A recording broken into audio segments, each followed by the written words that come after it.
Mga dapat abangan ngayong Biyernes sa ating hashtag Paunang Mamamayan. Ating kilalanin ang isa sa mga hinahangaang komedyante, artista, performer sa Philippine entertainment industry na si Miss Kiray Celis. Sa ating hashtag Palanos, may karapatan kaya ang mga solo parents na mabigyan ng parental leave?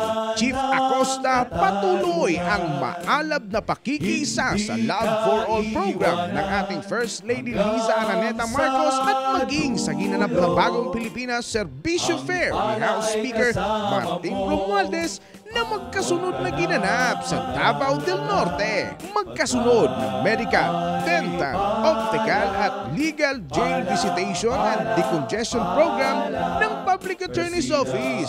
Sa ating hashtag Palaturismo, mapapanood rin natin ang ilan sa mga magagandang lugar at pasyalan sa Puerto Princesa, Palawan at Sorsogon City.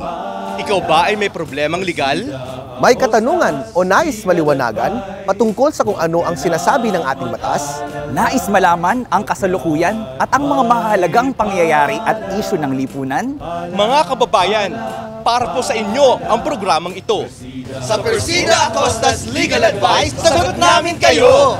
Magsama-sama pa rin po tayo sa On The Spot na tugon at aksyon. Now on its Season 7.